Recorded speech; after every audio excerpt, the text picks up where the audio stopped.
শিক্ষার্থীদের বেঁধে দেওয়ার সময় জুলাই ঘোষণাপত্র সম্ভব, ড্রাফটিং শুরু জানালেন পরিবেশ উপদেষ্টা। শিক্ষার্থীরা যখন প্রোক্লেমেশনের কথা বলেছেন সেখানে আমাদের দ্বিমত করার কোনো সুযোগ নেই। সকলের সাথে কথা বলার প্রক্রিয়াটা শুরু হয়েছে, এখন হয়তো ড্রাফটিং এর প্রক্রিয়ায় আমরা যাব। শেখ হাসিনা সহ অপরাধীদের বিচারের বছর হবে 2025। 2025 সাল হবে এই সমস্ত ঘৃণ্য যারা অপরাধ করেছে সেই অপরাধীদের বিচারের বছর। হঠকারী সিদ্ধান্তে যেন গণ অভ্যুত্থান বিফলে না যায় সতর্ক করলেন তারেক রহমান। যারা জনগণের রায়কে ভয় পায় তারাই নির্বাচনে বাধা দিচ্ছে। যারা জনগণের আদালতের রায়ের মুখোমুখি হতে ভয় পায় কিংবা যাদের ভিন্ন কোনো উদ্দেশ্য রয়েছে তারাই নির্বাচন অনুষ্ঠান নিয়ে নানা রকম বিভ্রান্তি সৃষ্টি করে। নতুন বছরে পাল্টে যেতে পারে রাজনীতির হিসেব নিকেশ, রাষ্ট্র পরিচালনার ধরনেও আসতে পারে পরিবর্তন, গোল টেবিলে ঐক্য ধরে রাখার আহ্বান। পূর্বাচলে মাসব্যাপী আন্তর্জাতিক বাণিজ্য মেলা শুরু, উদ্যোক্তা তৈরির লক্ষ্যে সারা দেশে আয়োজনের পরামর্শ প্রধান উপদেষ্টার। হঠাৎ রাজুকে দুর্নীতি দমন কমিশনের অভিযান, পার্সেন্টেজ না দিলে করা যায় না প্লট বেচা কেনা, এখনো আছে দালালদের দৌরাত্ম্য। যুক্তরাষ্ট্রের নিউ অর্লিনে নববর্ষের অনুষ্ঠানে পথচারীদের ওপর উঠে গেল গাড়ি, নিহত 10, বহু হতাহতের শঙ্কা, কারণ অনুসন্ধানে পুলিশ। বিপিএল ক্রিকেটারদের পাওনা অর্থের ব্যাপারে আশ্বস্ত করলেন বিসিবির সভাপতি, আসন্ন অনূর্ধ্ব 19 বিশ্বকাপের জন্য প্রস্তুত নারী দল। আমরা নিউজ 24 সংবাদের সাথে আছি আমি সারা মেহজাবিন, দেখছিলেন সংবাদ শিরোনাম। এবার বিস্তারিত। জুলাই অভ্যুত্থানের ঘোষণাপত্র নিয়ে ড্রাফট তৈরির কাজ শুরু করেছে সরকার। সবার মতামত নিয়ে ঐক্যমতের ভিত্তিতে 15 তারিখের মধ্যেই এর ঘোষণা আসবে বলে জানিয়েছেন উপদেষ্টা সৈয়দা রিজওয়ানা হাসান। সচিবালয়ে সাংবাদিকদের তিনি বলেন, রাজনৈতিক ঐক্যমত নিয়ে নির্বাচনী রোডম্যাপ হবে। আওয়ামী লীগ নির্বাচনে আসবে কি আসবে না সে সিদ্ধান্ত নির্বাচন কমিশনের। জুলাই আন্দোলনের ঘোষণাপত্র দাবিতে মার্চ ফর ইউনিটি ডাকে মঙ্গলবার কেন্দ্রীয় শহীদ মিনারে জড়ো হয় হাজার হাজার শিক্ষার্থী। শহীদ মিনার থেকে 15 জানুয়ারির মধ্যে সরকারকে জুলাই গণ অভ্যুত্থানের ঘোষণাপত্র জারির দাবি জানায় বৈষম্য বিরোধী ছাত্র আন্দোলন ও জাতীয় নাগরিক কমিটি। দাবির সাথে সংহতি জানিয়ে বুধবার সচিবালয় উপদেষ্টা সৈয়দা রিজওয়ানা হাসান বলেন, জুলাই আন্দোলনের ঘোষণাপত্রের ড্রাফট তৈরির কাজ শুরু করেছে সরকার। ঐক্যমতের ভিত্তিতে 15 তারিখের মধ্যেই ঘোষণা আসবে। তারা যারা সময় বেঁধে দিয়েছে তারা তো প্রোক্লেমেশনের জন্য আসলে নিজেরা প্রস্তুতি ছিল, তবে তারাও কিন্তু প্রথম থেকে এটা ক্লিয়ার করেছে যে তারাও চাচ্ছে সকল দলমত নিয়ে। যে সময় থেকে যে সময়ের মধ্যে চাওয়া হয়েছে আমাদের হাতে যথেষ্ট পরিমাণ সময় ছিল না একটা ঐক্যমতে পৌঁছানো, সেজন্যই আমি মনে করি যে 14 দিনের মধ্যে আমরা অবশ্যই বিষয়টা ইতিবাচকভাবে দেখব। এটা অসম্ভব কোনো কিছু। সকলের সাথে কথা বলার প্রক্রিয়াটা শুরু হয়েছে, এখন হয়তো ড্রাফটিং এর প্রক্রিয়ায় আমরা যাব। এবছর রাজনৈতিক দলগুলোর মতামতের ভিত্তিতে নির্বাচনের রোডম্যাপ ঘোষণা করা হবে বলেও জানান অন্তর্বর্তী সরকারের এই প্রভাবশালী উপদেষ্টা। তবে আওয়ামী লীগের নির্বাচনে অংশ নেওয়ার বিষয় সিদ্ধান্ত নির্বাচন কমিশনের বলেও জানান তিনি। এখনো পর্যন্ত তো সরকার এই ব্যাপারে কোনো মতামত জানায়নি, কোনো অবস্থান নেয়নি যে আওয়ামী লীগকে আমরা নিষিদ্ধ করব। নির্বাচনের ব্যাপারে কোন দল অংশগ্রহণ করবে, কোন দল অংশগ্রহণ করবে না, এটা তো আমরা বলে দেব না।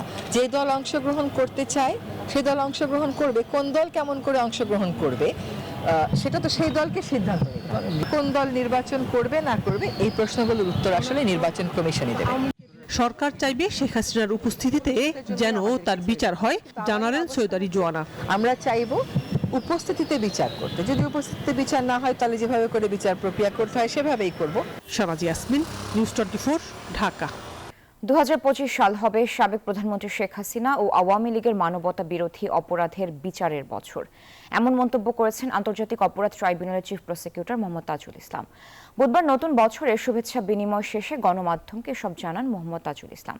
বলেন, নতুন বছরে শেখ হাসিনা মুখোমুখি হবেন বিগত 16 বছরের হত্যা, গুম, খুনের বিচারের।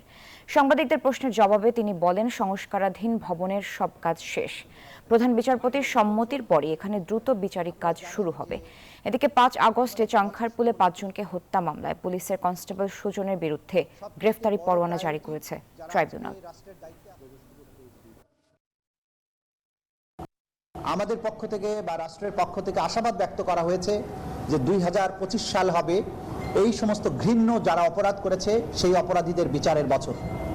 সেইটাকে প্রায়োরিটি দিয়ে আন্তর্জাতিক অপরাধ ট্রাইব্যুনাল রাষ্ট্রীয় সেই আকাঙ্ক্ষা, জাতীয় সেই আকাঙ্ক্ষাকে সামনে রেখে, বিবেচনায় রেখে দিনরাত পরিশ্রম করে যাচ্ছে। আমরা চেষ্টা করব 2025 সাল যেন বাংলাদেশের জন্য একটা সুবর্ণ ইতিহাসের বছর হয়। কোনো হঠকারী সিদ্ধান্ত যেন গণ অভ্যুত্থানের সুফলকে বিনষ্ট করতে না পারে, সেদিকে সতর্ক থাকার আহ্বান জানিয়েছেন বিএনপির ভারপ্রাপ্ত চেয়ারম্যান তারেক রহমান।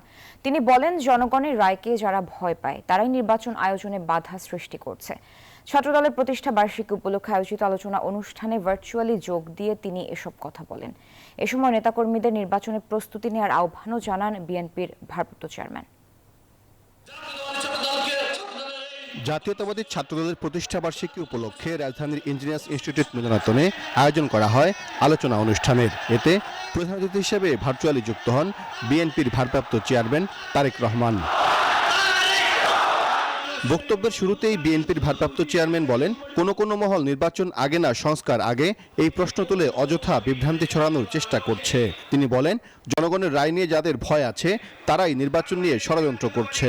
জনগণ কোনো রাজনৈতিক দলকে গ্রহণ করবে কিংবা বর্জন করবে, নির্বাচনের মাধ্যমে সেই রায় দেবে জনগণের আদালত।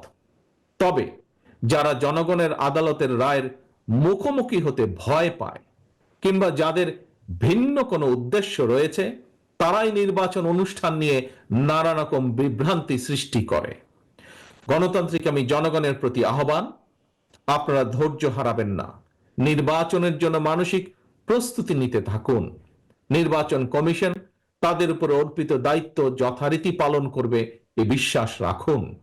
কোনো হঠকারী সিদ্ধান্ত যেন গণ অভ্যুত্থানের ফসলকে বিনষ্ট না করে সেদিকে খেয়াল রাখতে ছাত্র জনতার প্রতি আহ্বান জানান তিনি। অন্তর্বর্তীকালীন সরকার তাদের সংস্কার কিংবা গৃহীত পরিকল্পনায় অগ্রাধিকার নির্ধারণের ব্যর্থতার পরিচয় দিলে ষড়যন্ত্রকারীরা 2024 সালের গণ অভ্যুত্থানের স্পিরিট বিনষ্ট করার সুযোগ নেবে। হাজারো ছাত্র জনতার রক্তের উপর প্রতিষ্ঠিত বর্তমান অন্তর্বর্তীকালীন সরকারের ব্যর্থতা বাংলাদেশের গণতন্ত্রের পক্ষের শক্তির দেখতে চায় না। এ কারণেই জনগণের পক্ষের রাজনৈতিক দল হিসেবে বিএনপি অন্তর্বর্তীকালীন সরকারের প্রতি সমর্থন অব্যাহত রেখেছে। আর বিলম্ব না করে অতি দ্রুত নির্বাচনের ব্যবস্থা করে দেশকে সংকটমুক্ত করতে অন্তর্বর্তী সরকারের প্রতি আহ্বান জানান তারেক রহমান। গণতান্ত্রিক ব্যবস্থাকে টেকসই এবং প্রাতিষ্ঠানিক রূপ দিতে নির্বাচনই সবচেয়ে বেশি গুরুত্বপূর্ণ ও কার্যকর পন্থা। নির্বাচনের মাধ্যমেই জনগণ ভোটের অধিকার প্রয়োগের যে সুযোগটি পায়, যেটি রাষ্ট্র জনগণের রাজনৈতিক ক্ষমতা নিশ্চিত করে। নেতাকর্মীদের নির্বাচনের প্রস্তুতি নেওয়ার নির্দেশনাও দেন বিএনপির ভারপ্রাপ্ত চেয়ারম্যান। আপনারা অপপ্রচারে বিভ্রান্ত হবেন না। সাইফুল ইসলাম, নিউজ 24, ঢাকা।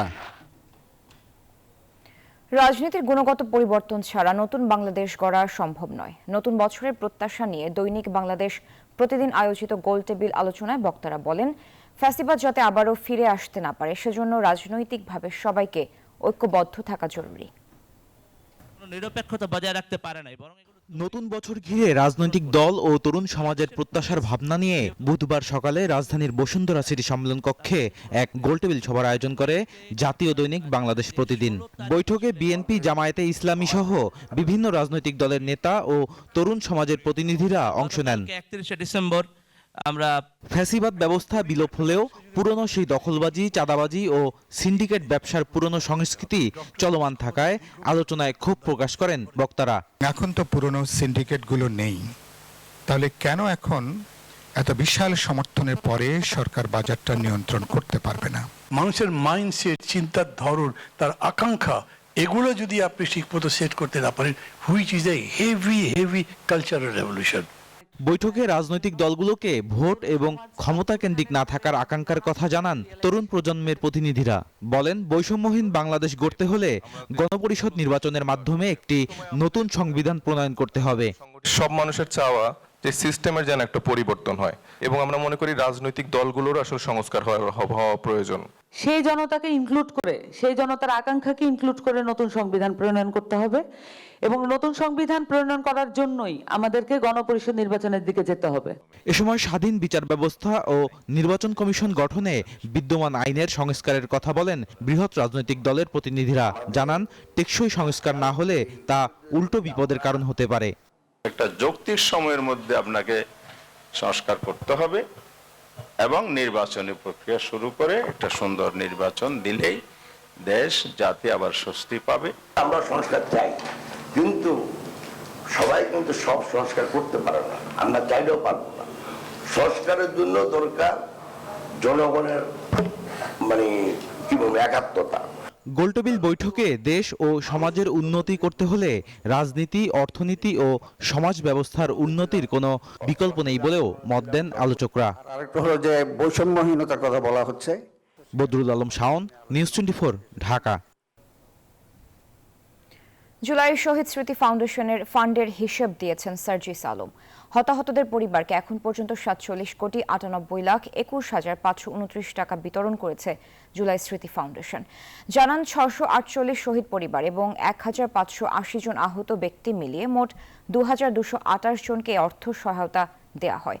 জুলাই স্মৃতি ফাউন্ডেশনের সাধারণ সম্পাদক সার্জিস আলম বলেন, স্বচ্ছতার জন্য আহতদের হাসপাতালে চিকিৎসার ডকুমেন্টস ও ডাক্তারদের সত্যায়িত লাগবে। ডকুমেন্টস জালিয়াতি করে সুযোগ সুবিধা নিতে চেয়েছিল অনেকে। এখন পর্যন্ত আমাদের ফাউন্ডেশনে আর্থিক সহযোগিতা এসেছে 109,20,00,000।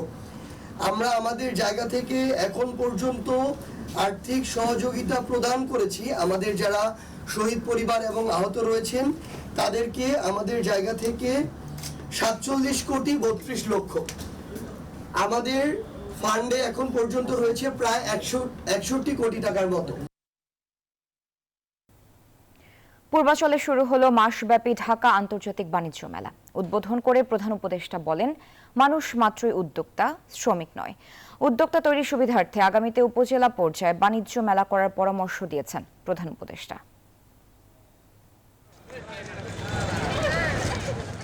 7 দেশের 11 প্রতিষ্ঠান এবং 362 স্টল ও প্যাভিলিয়ন নিয়ে শুরু হয়েছে এবারের 29তম ঢাকা আন্তর্জাতিক বাণিজ্য মেলা। পূর্বাঞ্চলের বাংলাদেশ চায়না ফ্রেন্ডশিপ এক্সিবিশন সেন্টারে এর আড়ম্বর উদ্বোধন করেন অন্তর্বর্তী সরকারের প্রধান উপদেষ্টা ডক্টর মোহাম্মদ ইউনূস।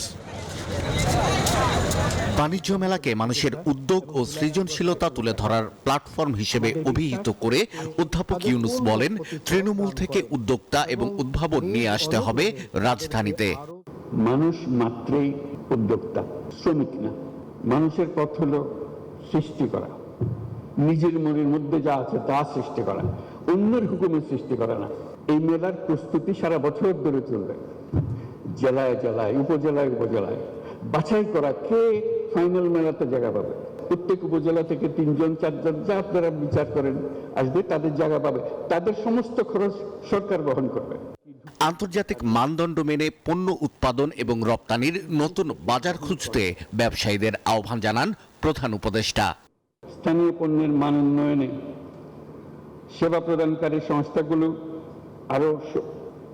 সংস্থাগুলোকে আরো শক্তিশালী করা হচ্ছে।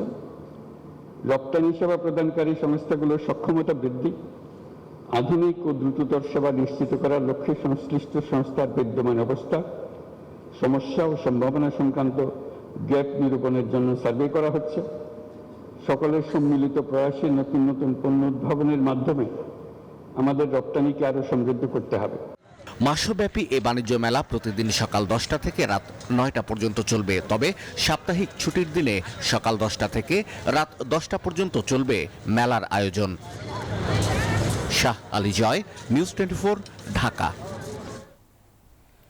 বছরের প্রথম দিনে বই উৎসবে মেতেছে ক্ষুদে শিক্ষার্থীরা। স্কুলে স্কুলে নতুন বইয়ের ঘ্রাণ। পরিমার্জনের কারণে ছাপায় দেরি হওয়ায় বছরের প্রথম দিনে সব বই পাচ্ছে না অষ্টম ও নবম শ্রেণীর শিক্ষার্থীরা। বুধবার পাঠ্য বইয়ের অনলাইন ভার্সন উদ্বোধন করে শিক্ষা উপদেষ্টা বলেন, অপচয় রোধে বিদেশে আর ছাপানো হবে না পাঠ্য বই। স্কুলে স্কুলে নতুন বইয়ের ঘ্রাণ। বছরের প্রথম দিনে বই উৎসবে মেতেছে ক্ষুদে শিক্ষার্থীরা। শীতের সকালে আড়মোড়া ভাঙলেও অপেক্ষার প্রহর যেন শেষ হয় না কখন আসবেন অতিথিরা। সকালের হলুদ রোদে শুরু হলো উৎসব। সকালে ঘুম থেকে উঠে আমার অনেক ভালো লাগছিল যে আজকে 1 তারিখ আমাদের বই দিবে। বছরের নতুন বই পেয়েছি, আমাদের খুব আনন্দ হচ্ছে। বই পেয়ে শিক্ষার্থীদের সে কি বাঁধ ভাঙা উল্লাস। বুধবার সারা দেশ জুড়ে প্রাথমিক বিদ্যালয়গুলোর মাঠের চিত্র ছিল এমনই। আজকে থেকে আমরা পড়া শুরু করব। আমরা বাংলা, ইংলিশ আর গণিত বই পেয়েছি। পাঠ্য বই পরিমার্জনের কারণে 3টির বেশি বই বছরের প্রথম দিন পাচ্ছে না অষ্টম ও নবম শ্রেণীর শিক্ষার্থীরা। এজন্য দুঃখ প্রকাশ করেন এনসিটিবির চেয়ারম্যান। বলেন, বই উৎসবের নামে অপচয় হয়েছে বিগত সরকারের আমলে। বছরের পর বছর জানুয়ারি মাসের 1 তারিখে বইয়ের নামে যে উৎসবের নামে যে অপচয় হয়েছে, উৎসবের বাহুল্য বাদ দিয়ে আমরা শিক্ষাবর্ষের শুরুতে সকলের নিকট বই পৌঁছে গুণগত মানসম্পন্ন বই পৌঁছে দেওয়াই আমাদের লক্ষ্য। বুধবার রাজধানীর আন্তর্জাতিক মাতৃভাষা ইনস্টিটিউটে পাঠ্য বইয়ের অনলাইন ভার্সন উদ্বোধন করেন শিক্ষা উপদেষ্টা ওয়াহিদুদ্দিন মাহমুদ। বলেন, বই ছাপা বাণিজ্য বা একচেটিয়া ব্যবসাকে উন্মুক্ত করে আরো সুশৃঙ্খল করার চেষ্টা থাকবে। বই ছাপার বাণিজ্যকে কি করে আরো সুশৃঙ্খল করব এবং যে একচেটিয়া ব্যবসা সেটা কমিয়ে আরো উন্মুক্ত করব, সেটা প্রচেষ্টা চালিয়ে যাব। আগামী 5 জানুয়ারি প্রাথমিক ও দশম শ্রেণীর সব বই, 10 জানুয়ারি মাধ্যমিকের 8টি বই এবং 20 জানুয়ারির মধ্যে সব বই পাঠানোর চেষ্টা করা হবে বলে জানান শিক্ষা উপদেষ্টা। শাফিয়া ইসলাসনা, নিউজ 24, ঢাকা। সিন্ডিকেটকে পার্সেন্টেজ না দিলে প্লট কেনাবেচা করা যায় না রাজুকে। বুধবার প্রবাসীদের বরাদ্দকৃত প্লটে অনিয়ম নিয়ে রাজুকে দুদকের অভিযানে এসে এসব কথা বলেন দুদক কর্মকর্তারা। এ সময় প্লট কেনাবেচায় দালালদের দৌরাত্ম্য এখনও আছে বলে স্বীকার করেন রাজুকের পরিচালক মনির হোসেন হাওলাদার। ফাইল গায়েবের সত্যতা পাওয়া গেছে বলে জানিয়েছে তদন্ত দল।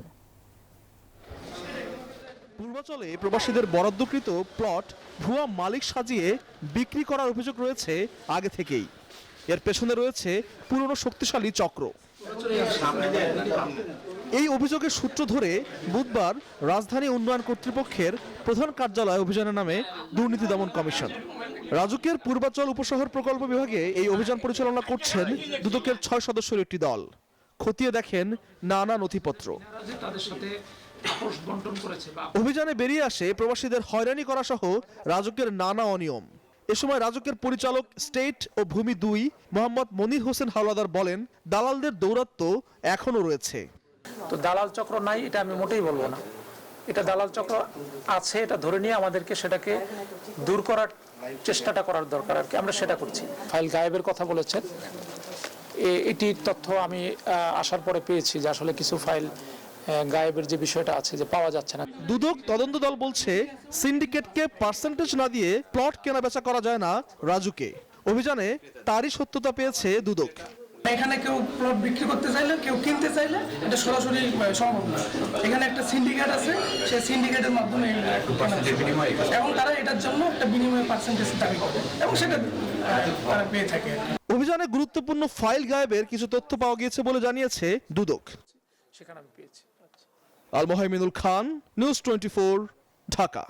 সাবেক আইনমন্ত্রী আনিসুল হকের 29টি ব্যাংক থেকে প্রায় 667 কোটি টাকা অস্বাভাবিক লেনদেনের তথ্য পেয়েছে দুদক। অনুসন্ধানে অবৈধ সম্পদের খোঁজ মিলেছে প্রায় 147 কোটি টাকার।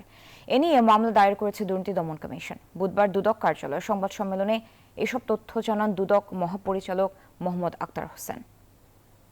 27(1) দুর্নীতি প্রতিরোধ আইন 1947-এর 5(2) এবং মানি লন্ডারিং প্রতিরোধ আইন 2012-এর 4(2) এবং 4(3) ধারায় একটি মামলা রুজু করা হয়েছে।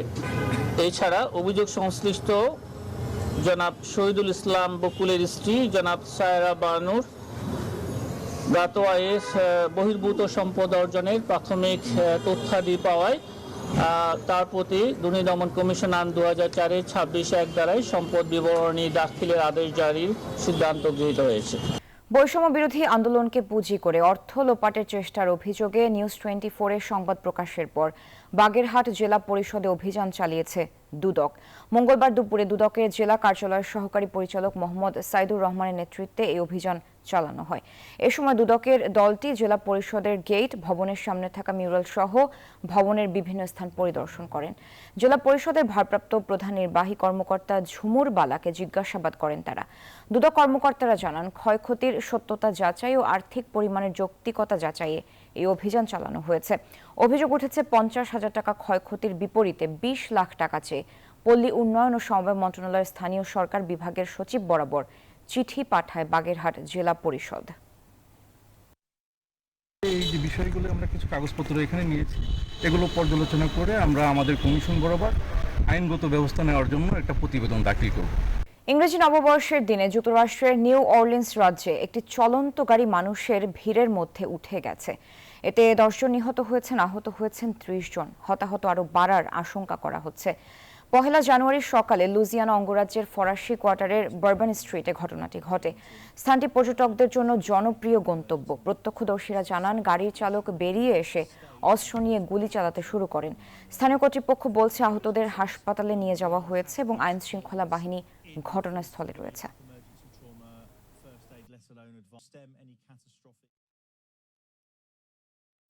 দেশের 3 জেলায় সড়ক দুর্ঘটনায় 7 জন নিহত হয়েছেন, আহত হয়েছেন 7 জন। বুধবার সন্ধ্যায় রাজশাহীর মোহনপুরে রাজশাহী-নওগাঁ মহাসড়কের কেশরহাট পৌরসভার তেঁতুলতলা এলাকায় 2টি মোটরসাইকেলের সাথে ট্রাকের সংঘর্ষে 3 জন নিহত হন, আহত হয়েছেন আরও 1 জন। এদিকে সকালে নারায়ণগঞ্জের রূপগঞ্জে রূপসী কাঞ্চন বাইপাস সড়কে পৃথক সড়ক দুর্ঘটনায় 3 জন নিহত হয়েছেন। এ ঘটনায় আহত হয়েছেন 6 জন। এছাড়াও সকালে জয়পুরহাটে 2টি মোটরসাইকেলের মুখোমুখি সংঘর্ষে দিলওয়ার হোসেন নামে এক জামায়াত নেতার মৃত্যু হয়েছে।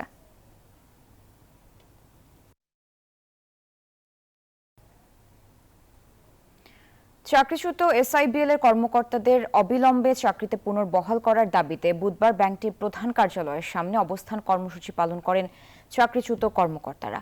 টানা 72 ঘন্টা অবস্থান শেষে তারা বলেন, অনতিবিলম্বে দাবি আদায় না হলে আমরণ অনশনে যাবেন আন্দোলনরত সবাই।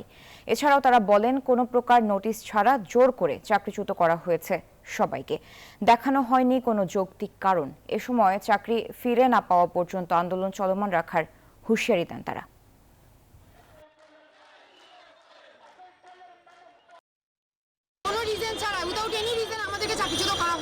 আমাদের এক দফা এক দাবি, আমাদের চাকরি আমরা ফেরত চাই।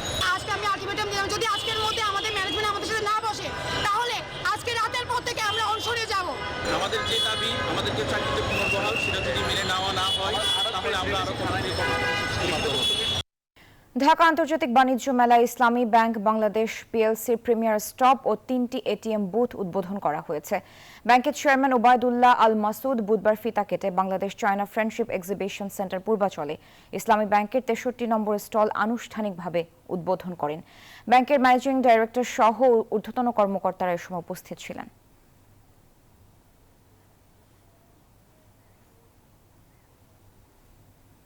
সুপারস্টার গ্রুপ কর্মীদের জন্য চালু করতে যাচ্ছে ক্যান্সার ট্রিটমেন্ট সাপোর্ট পলিসি।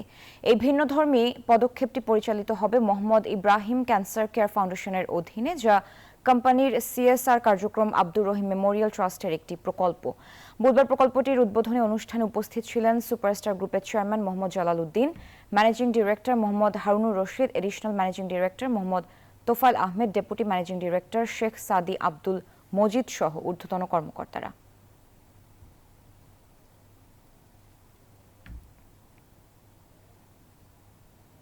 আতশবাজি ও বর্ণিল আয়োজনে নতুন বছর 2025কে বরণ করেছে বিশ্ব। বর্ষবরণের আলোকসজ্জার রোশনিতে উদ্ভাসিত হয় নিউ ইয়র্কের টাইমস স্কোয়ার। মুগ্ধতা ছড়িয়েছে ব্রাজিল, জার্মানি, নিউজিল্যান্ড, অস্ট্রেলিয়া সহ বিভিন্ন দেশের বর্ষবরণের আয়োজন। ভৌগোলিক দূরত্বে দেরিতে নতুন বছর এলেও আয়োজনের কমতি ছিল না যুক্তরাষ্ট্রে। এবারও নতুন বছরকে বরণে বর্ণাঢ্য আয়োজনে মেতে ওঠে নিউ ইয়র্কের টাইমস স্কয়ার। নতুন বছরের প্রথম প্রহর উদযাপন করতে জড়ো হয় পর্যটক সহ কয়েক লাখ মার্কিনী।